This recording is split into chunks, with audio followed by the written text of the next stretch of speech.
Brian Dossey, and in today's video, I'm going to walk you guys through how we found a house that we're going to be flipping for right at about a $60,000 to $70,000 profit. I'm going to walk you through how we found it, how much work it took, before pictures of the deal, how we ran the numbers, and everything else. Let's dive right in.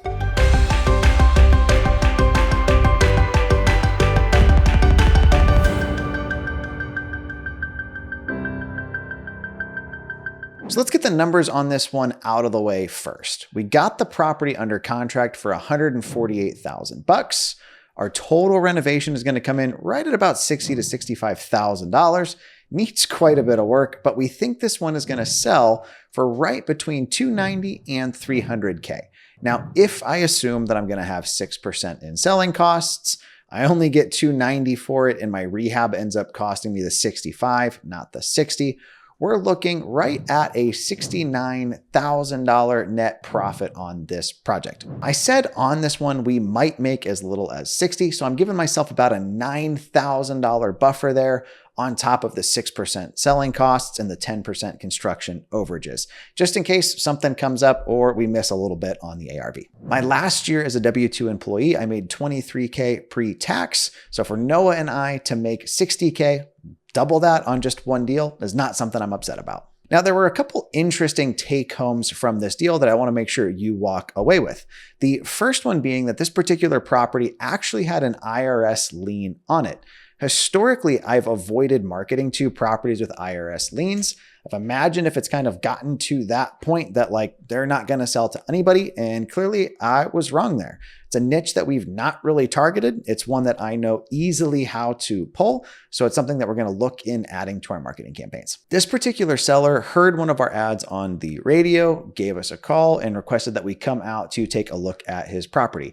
He was pretty forthcoming with the fact that he owed the IRS about $5,000 to $6,000. He owed $100,000 on the place and was, quote, just ready to be done with it. So sounds like a pretty good lead in my book.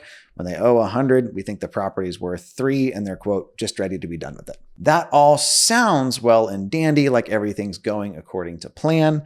That initial appointment got scheduled for August 15th of 2024, and he canceled it.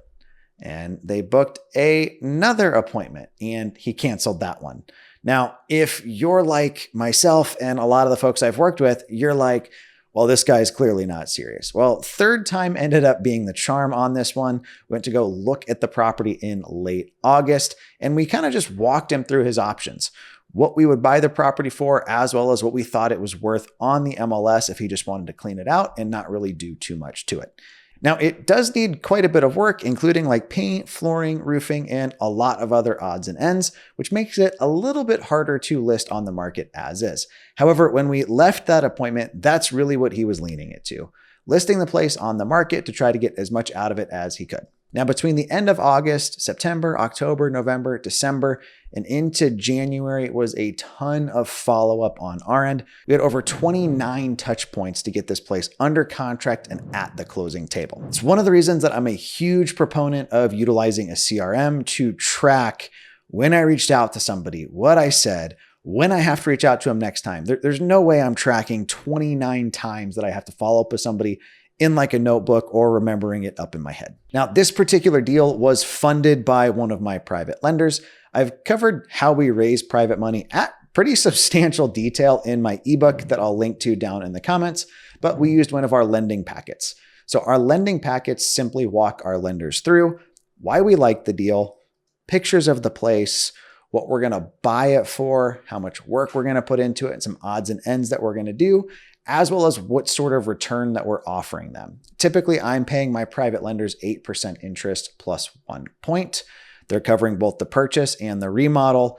I'm on the hook for all of the holding costs, any construction overages, or any other surprises that come up. On these particular deals, we structure them as a first position lien that we are personally guaranteeing. I've been in real estate now for 10 years, and I've never missed a payment to one of my lenders. On top of that, I'll typically provide like a screenshot of my credit report that shows I've never been late on anything ever. Now, I could say something super misleading of like, I'm going to make $70,000 on this deal with no money out of my own pocket, but that simply would not be accurate. We've had to pay for the radio ads, the CRM and the tools we use, the support staff, etc. This is a legitimate business with both profits and expenses and liabilities. Oftentimes I'll see people on social media say things like, you need to use private money, it lowers your risk or your liability. And that's simply not how I view it. When folks invest with us, I realize they're trusting us with their nest egg, and I'm going to make sure that they're made whole no matter what.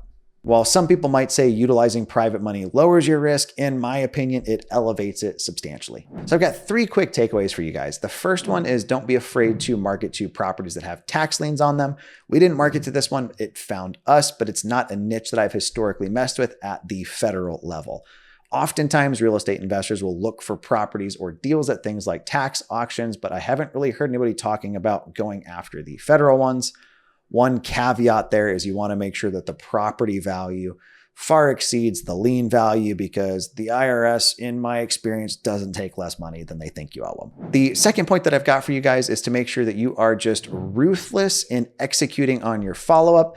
I'm a big proponent of utilizing CRMs. We've recommended ReSimpli for about the past 3 or 4 years now. We're one of their early adopters, and I'm just not going to track deals this well if something isn't reminding or prompting me of what I last said and what I have to do next. I'm simply not that patient or persistent. The third thing that I want to point out is that you should work on raising capital before you need it. The gentleman that funded this deal, we emailed it to him and he was like, yep, I'll do that one too. Has funded, honestly, at this point for me, more projects than I can count, has followed us into multiple markets. We're extremely grateful for his support over the years, but you're not going to fund something very quickly if you haven't started making those relationships. Something that I did early on was met with kind of the local money guys at my REIA and had them walk projects so they could see what I was doing and how they were going. And I would share with them the results of those projects.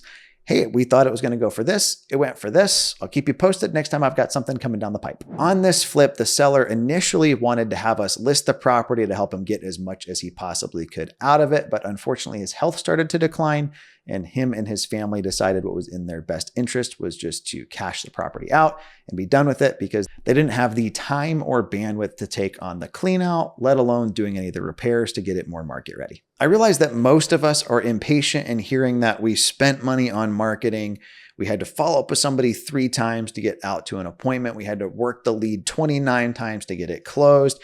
And that was 1, 2, 3, 4, 5 months to get that across the table.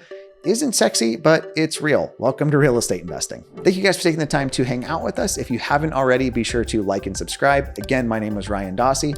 Thank you for hanging out with me, and I'll talk to you guys next time.